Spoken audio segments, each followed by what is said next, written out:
Let's suppose that we have an n by n matrix and we are wondering if we can diagonalize this matrix. Then what we need to do is we compute the characteristic polynomial, which is p of lambda equal to the determinant of a minus lambda I, and then we find the roots of this polynomial. And let's suppose that we have some roots. These are the complex and real roots. These are called the eigenvalues. The roots of these polynomials are the eigenvalues of the matrix. We consider the matrix A minus lambda 1 the identity, and here A minus lambda k the identity. And then we will consider the null of these matrices, and then we find a basis for this. Let's suppose that here we have B1 1 and B1, let's say L sub 1, and here we have BK1 and here we have BK L sub k. L sub 1 is the dimension of null of A minus lambda 1 the identity, and so on. Here L sub k is the dimension of A minus lambda k the identity. Remember that these spaces are called the eigenspaces. These are the eigenspaces, and then what we have is that if the sum of these dimensions, if L1 plus Lk is equal to n, the dimension of the matrix, then we can diagonalize the matrix. Otherwise, we cannot diagonalize the matrix. Then that's the theorem. And in the case that this sum is equal to n, then what we can do is we can consider P equal to the matrix with these columns. B1 1, B1 L sub 1, and then you write the next one and the next one until you get to this, which is BK1 BK L sub k, and then here since this is true, this would be an n by n matrix. And something that we can check is that this matrix has an inverse, and then the diagonalizing happens like this. We have that the matrix A is just P times D times P inverse, where D is the matrix lambda 1, and then you write lambda 1. How many times you write lambda 1? L sub 1 times, but this is L sub 1. The dimension of this eigenspace associated with lambda 1, and then you keep going, and here you write lambda k, and how many times you write this? You write L sub k times, and then this is a diagonal matrix, and then we can check that A is equal to P times D times P inverse. Let's see an example. Let's try to diagonalize these two matrices. To compute the characteristic polynomial, we compute the trace of the matrix, which is just the sum of the elements in the main diagonal. In this case is 7, and we compute the determinant. The determinant is -8 minus -18, it will be plus 18, which is 10. Then the characteristic polynomial is lambda squared minus the trace times lambda plus the determinant equals 0. And in this case, we can solve this equation by factoring lambda minus, and 5 and 2.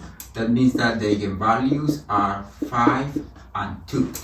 Once we have the eigenvalues, we need to compute the basis for the eigenspaces. Let's do for lambda equal 5. Then we have to compute a basis for the null of the matrix A minus 5 times the identity, and this is the null of the matrix 3, -3, 6, and -1, minus 5, that's negative 6. This null space is the same as the null space of the matrix that we get when we do row reduction to this matrix, which is the matrix 1, negative 1, 0, 0. And to find this null, we have to solve this system.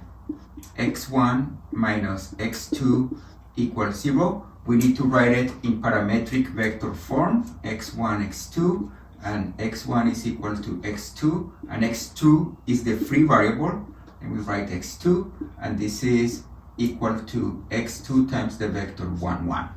That means that a basis for the eigenspace corresponding with this eigenvalue is the vector 1, 1. Let's do the same for lambda equal 2.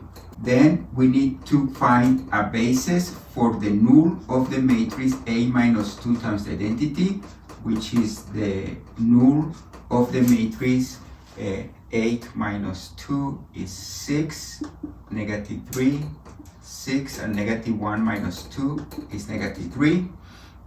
The null of this matrix is the same as the null of the matrix that you get when you do row reduction, and that matrix is 1, negative 1 half, 0, 0. And to find this null, we have to solve this system. We have to solve the system x1 minus 1 half of x2 equals 0. Notice that here x2 is free, and then we write in parametric vector form. x1 is 1 half of x2, and x2 is free, then we write x2, and this is x2 times 1 half comma 1. And that means that for lambda equal to, a basis for the eigenspace is the vector 1 half and 1. This means that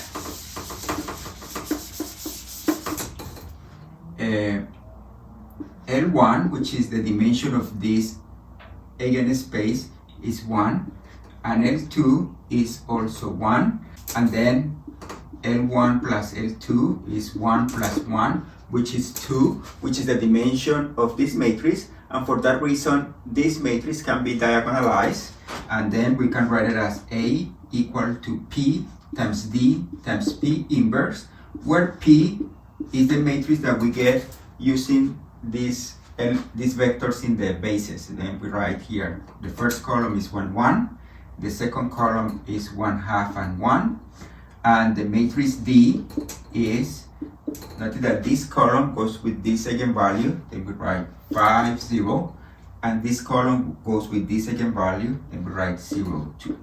We can check that if we do the inverse of this matrix, then when we do P times this matrix times the inverse of P, we will get the matrix T. Now let's try this matrix. In this case, the trace of A is negative 2, the sum of these two entries, and the determinant of A is negative 99 minus negative 100, which is equal to 1. Then the characteristic equation is lambda squared minus the trace of A lambda plus the determinant of A equals 0, and this is lambda squared minus negative 2 will be plus 2 lambda plus 1 equals 0, but this is just lambda plus 1 squared equals 0, and that means that we only have one eigenvalue. Now we compute the eigenspace. Then for lambda equal negative 1, then we need to compute a basis for the null of A minus negative 1 times the identity, and this matrix is the matrix negative 11 plus 1, it will be negative 10, 4, negative 25, and 9 minus negative 1, it will be 9 plus 1, it will be 10. The null space of this matrix is the same as the null space of the matrix that we get when we do row reduction. And when we do row reduction, we will get the matrix 1, negative 4, 10, negative 2 fifths, 0, 0. And then we need to solve this system. x1 minus 2/5 of x2 equals 0. Notice that here x2 is free, and then we need to solve it in parametric vector form. Then we write x1, x2.